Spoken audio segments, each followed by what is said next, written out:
Yeah,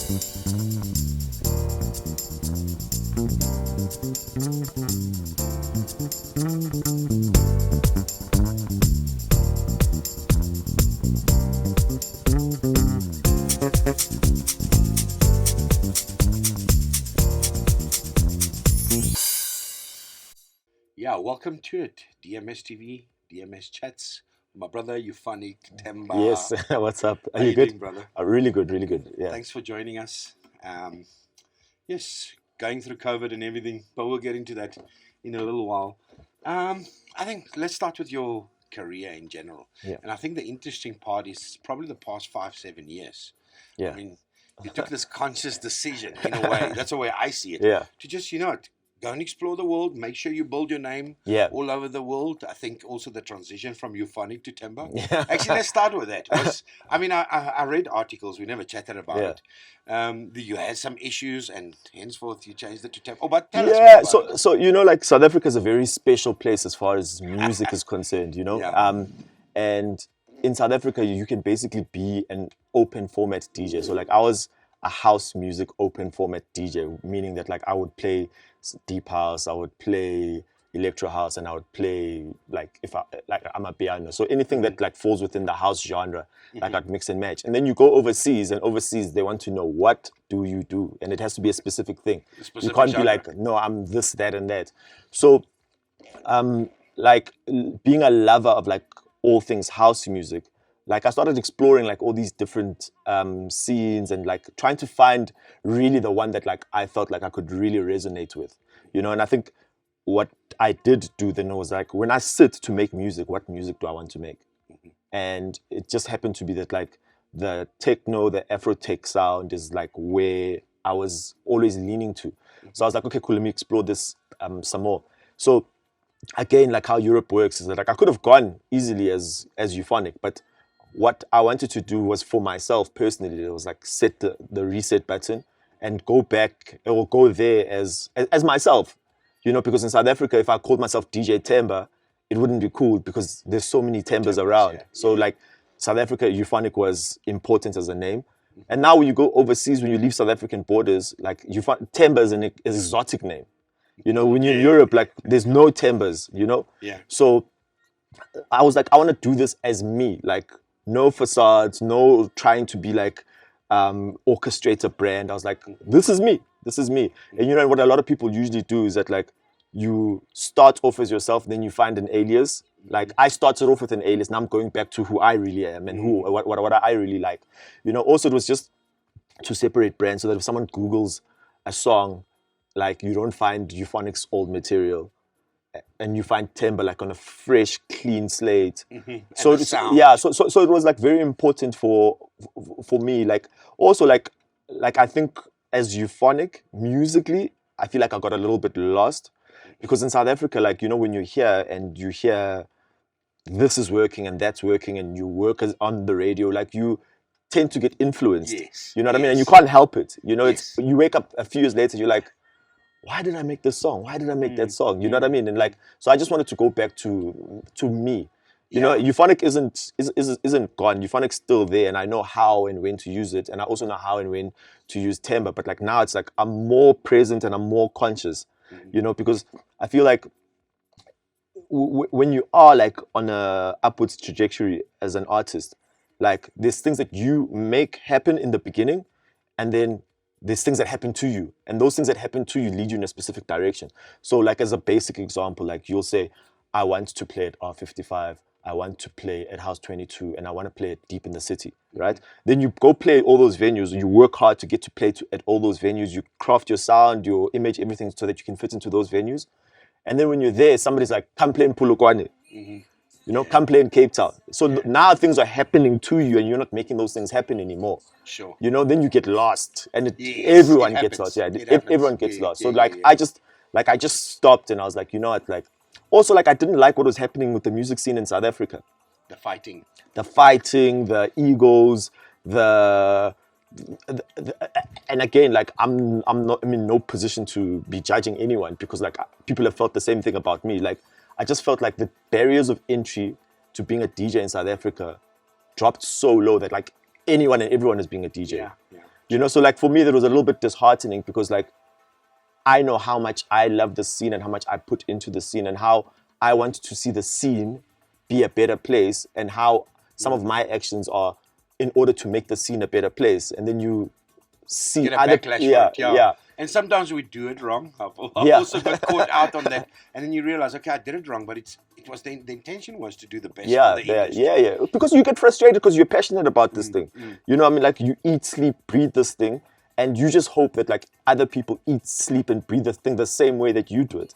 You know, so and unfortunately we all don't see things the same way. So like it's just like it's a bit difficult when it comes to that. Yeah.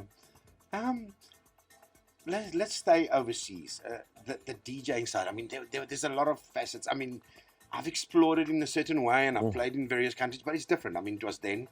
I think then it's very different to now. Everything is very together. I think the dance scene and the events are. Maybe go through it a bit, how you push yourself into the events, and also the difference between the countries. I mean, even continents. I mean, if you live in America, it's kind of different. Yeah. Europe's different. I mean, just those whole things. And how do you kind of balance it out, find your way through, push yourself? Yeah. Look, I mean, I think even the same as South Africa, it starts and it ends with the music.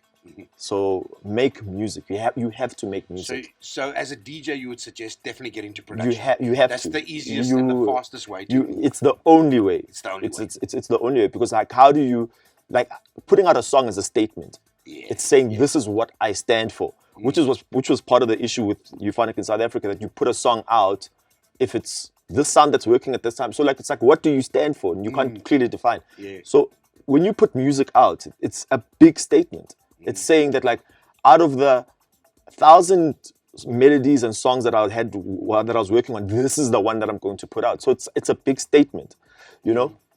And then it's like, how does the world receive and perceive you with your statement? You know, so it's not that like, I mean, like I let go of that, you know, like with the sound that I'm choosing, the one that I want to pursue, I'm not going to play at the big main stage in EDM festivals. It's not going to happen.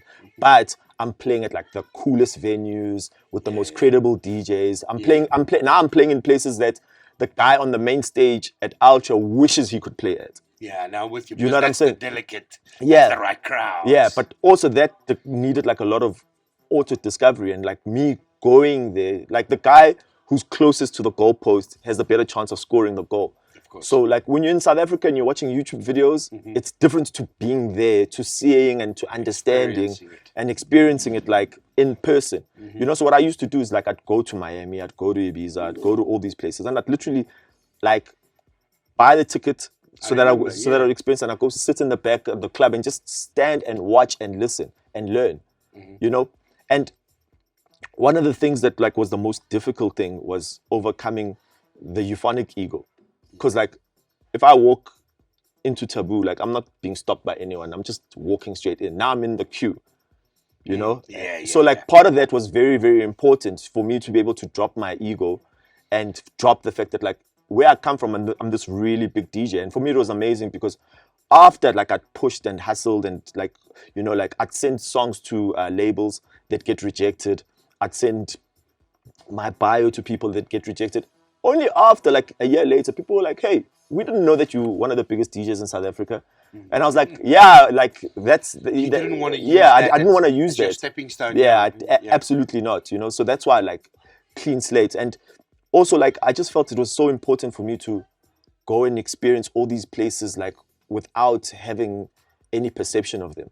So the US scene is like completely different to the European scene and vice versa. In Europe, all the countries are different. So being able to like tweak was part of the fun process for me because like here, like I walk into a place, I know exactly what I need to do, how I need to do it. It's like it's all like mundane and it's, you know, but when you're there, it's like, okay, man, what songs am I going to play? You know, like you're super excited about the new music that you just got today that you want to try out today, you know? And yeah, like that's Europe. But for anyone that wants to experience Europe, like the song is important. It's very important. But like if you've got a big song globally and you're still holding on to the fact that you are euphonic in South Africa and you've got gigs here, sold out shows, blah, blah, blah, It's not gonna not gonna work. work. You have to leave. You have to let go of this and go. You know what I mean? So, and it's also just unfortunate that we live in a country where, like, something must leave so that it can be sold back to you. Yes. You know, so like now, like everyone's like, oh my God, THEMBA. But like, it's like, guys, I've always been here. There's been no difference. Sure. You know what I mean? Sure. No, that is one stigma that we got to get rid of. You Yeah, know, it's good. I pray for that every day. You know, just to get rid of. We don't have to go there and come back to be recognized. and it's like if you've made it out of the country, you're bigger than when you make it here at home. And you only need to see like how the Europeans perceive South Africa. Like they all want to come play here.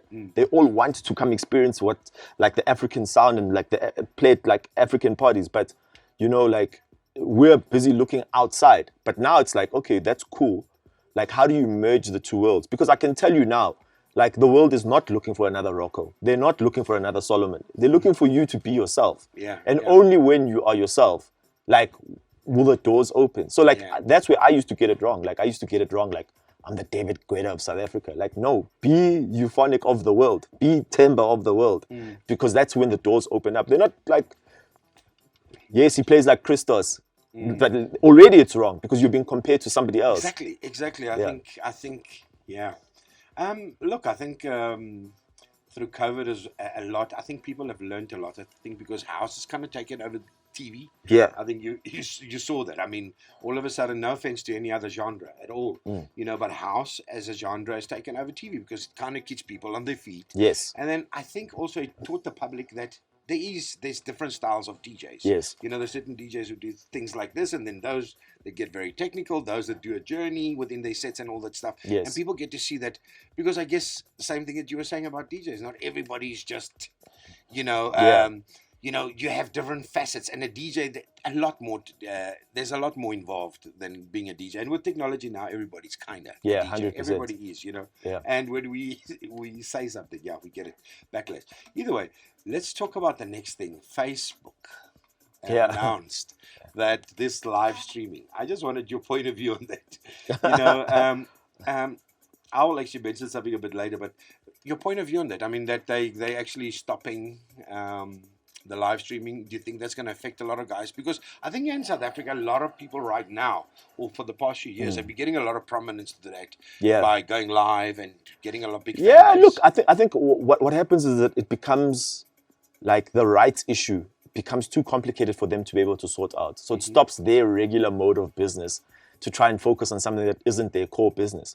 You know, so like it almost like it needs artists to say to Facebook, listen, commission us to be able to sort out the rights problem. You know what I'm saying? And like, unfortunately, I don't know why it is. Like, it's like even we were talking about like South Africa, we don't lobby for the things that we want. So like if Facebook says, guys, this thing's too complicated for us, we want out, it's the artist that must go to Facebook and say, listen, we'll make this thing easier for you. Because also like, is it fair that I'm gonna live stream and play your music and you don't get paid? Do you know what I'm saying? I've got like I'm getting all the benefits. Yes, you benefit. I think there's spins on that. I mean, a lot of people, if we look at it, I wouldn't say all, but the fact is a lot of people actually buy the music. Yeah. And a lot of sales come out of it. There's the good spin-offs. Yes. I think it's a 50-50. Then at the same time, it's kind of free entertainment for others. Because also like the other problem is that like, I mean, like I'll give you like the Master KG example. As soon as he signed with Warner, they pulled his video off YouTube because like now the money must go. I saw that. And the you know, different way. Yes. So it's also Warner's that. a problem. Yeah, it's also that. It's the record labels are in my perception of the problem because they're the ones that will go and say pull Christos's thing down because he's got our song in the mix. But the funny thing is, Facebook is a problem themselves. During lockdown, I only played local music. I didn't play it because not only to support the local stuff, but I found that it was the better music that was produced at the time, most of it at least. You know, I don't know what happened and COVID just sprung up everybody. The music was just amazing, you know, but either way, I played of it. A lot of it wasn't even released at the time, but they were pulling it down. I even played my own song and they pulled it down. And then I queried it and I sent them a mail. You're pulling down my song. What are you doing? What are you doing? Yeah, it's crazy. Are you guys playing games? Do you know what you're doing, or you just do Yeah, this? I just think Are it's you trying overly to irritate it? Yeah, I think it's overly complicated for them, you know. It's complicated, yeah. So they just kind of do it. It seems like they just do it because they're not sure what to do. And of course, unless the big guys say, "Look, pull this down," or they have, and we kind of understand it. Maybe it's. Would you suggest we need to find a platform to do this? What I think, man, and I'm a big advocate of this. I'm saying like you just had a Twitter issue, you know. Like I think every DJ or like anyone in the world, if you're a brand, don't rely on Twitter, Instagram, Facebook. And if you are, make sure that like people go via your website to find you, so that tomorrow, if they pull Twitter down, people still know that like if I'm looking for Christos, I go to his website. Yeah. And whether it's Twitter, whether it's this, whether it's that, Control things from your they'll base. know where to find you, you know.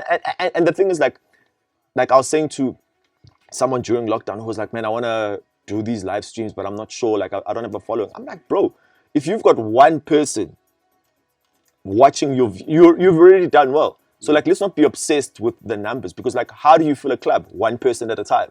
How do you grow a social media following? One person at a time. So start slow and build. It's not everyone that's going to wake up and tomorrow you've got 50,000 followers. You know, you start at one follower and that one person tells his friends to come and listen. So like, let's not be afraid to build and grow our own things as well. Sure, Yeah. sure. Do you think, though, it's worthwhile getting our own server, or maybe doing something similar to Facebook or whatever, maybe from a musical perspective? Because in South Africa, we have something unique. Let's be honest, you know, as much as we bite a lot and we kind of chirpy on everything, when the crunch comes, we all stick together. I think it's important. You know, like, not that I condone what Fagaza does. Like, most people, if they're looking for a song now, where do they go? Exactly. I've never been there, funny enough. You know what I'm saying? Like, but yeah. So like, they'll have the music quicker, on time, available. Do you know what I'm saying? Like, they've figured out how to monetize it for themselves. So I'm like, South Africa needs that platform that will live stream and stream all DJ mixes.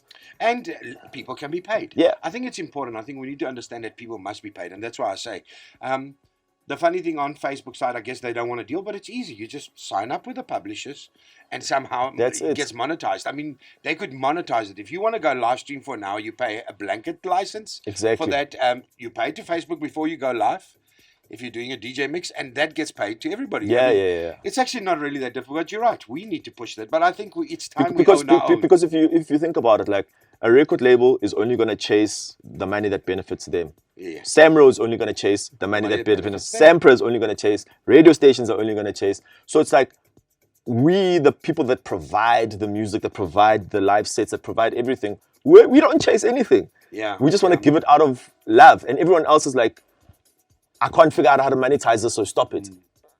You know what I found funny, though? I just want to tell you something.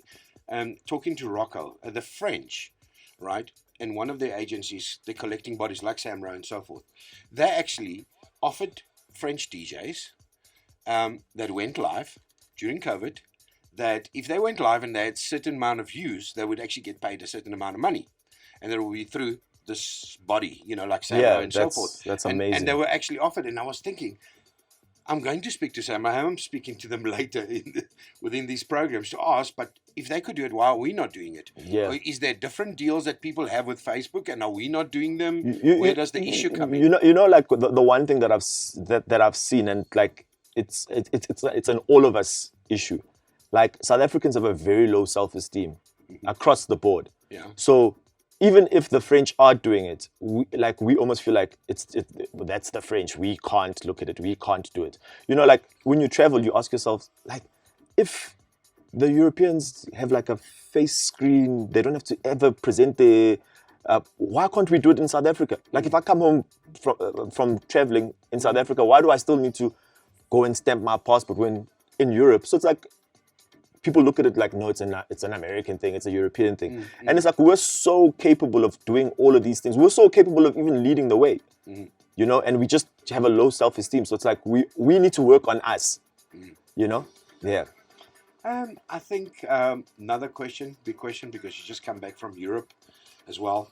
What's happening there with COVID? And because we're kind of following Europe. Yeah.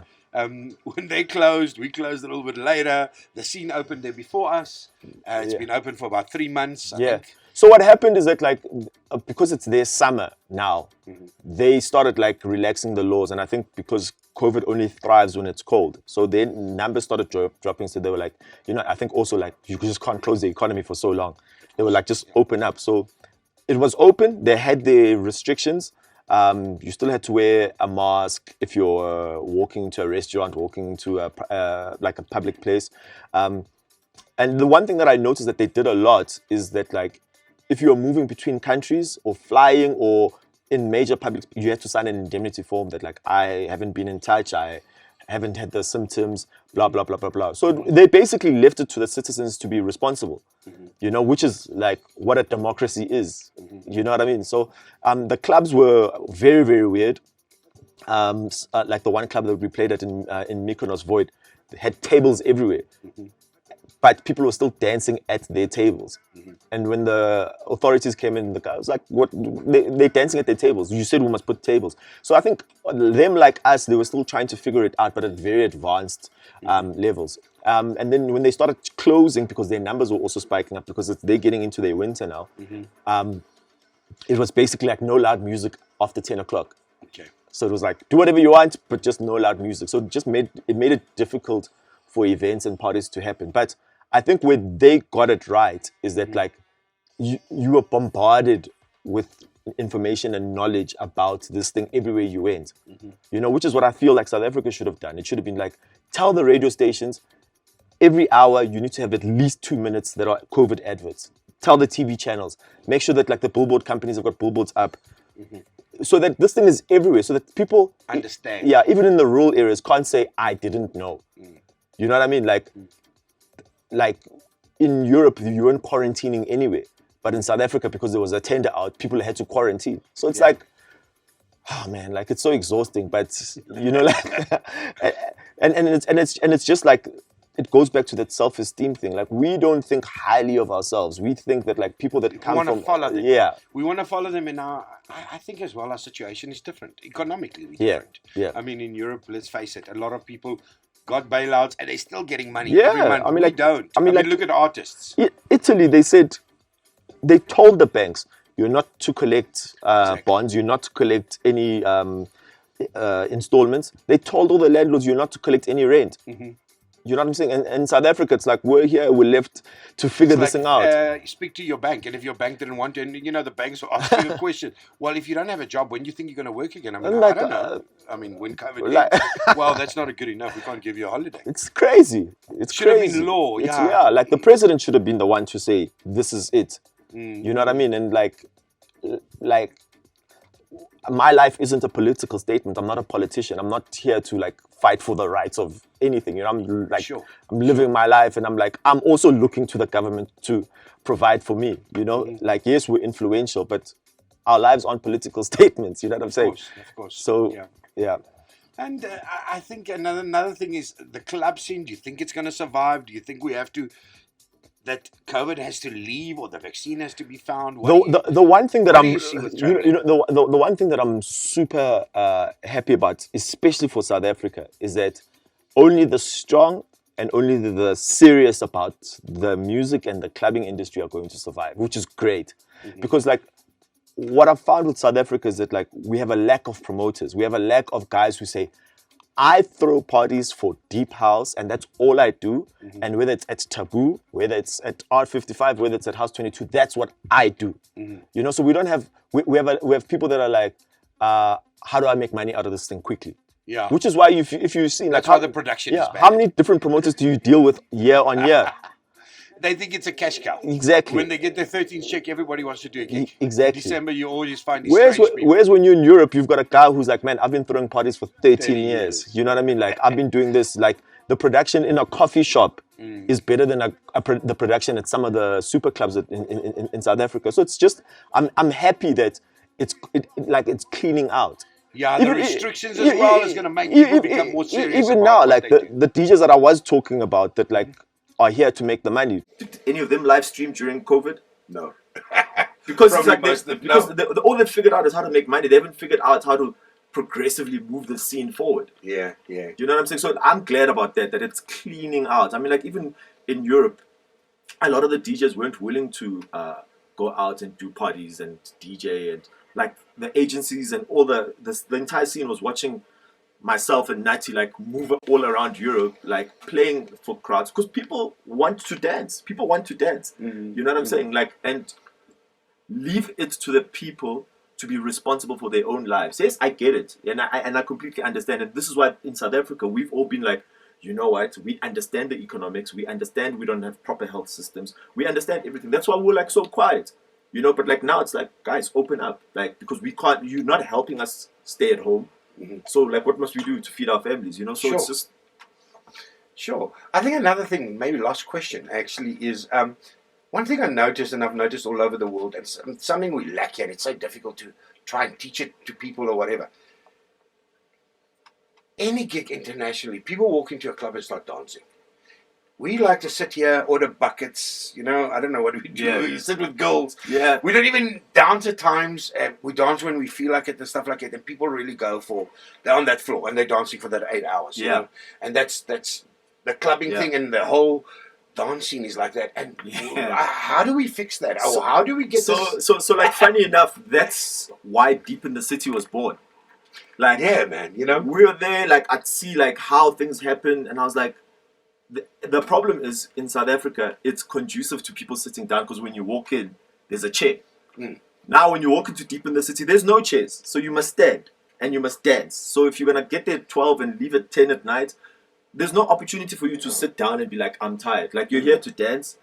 So I think it goes back to the promoter issue. Yeah, you know what I'm saying? Like, if you think about it, like no offense to any genre or whatever, like, the reason why like, most clubs don't book house DJs is because house music isn't conducive to popping bottles. Yes. We're not here to be like, you know what I mean? Like, it's a more conservative genre. So like, people are gonna go the route that makes them the most money. You know what I mean? And like that's unfortunate. So like, it leaves it to, I mean, like, you know, like, the reason why you do so many things yourself is because nobody's going to do them. Yes. And nobody's going to do them that way. You know, like, if you don't get the production right at your show, nobody's going to do them. Like, I've got a few shows this weekend, and I've literally said to I'm not even going to bother them. I'm just going to be like, listen, my guy's going to come, he's going to set up for me before I play. So, like, because if you leave it to the clubs, they're just like, but Christmas was here 10 minutes ago playing this with this. Like, why is this not love that, right? It's not the point. You know, how I want it. That's why I've got a rider. You need to read that rider.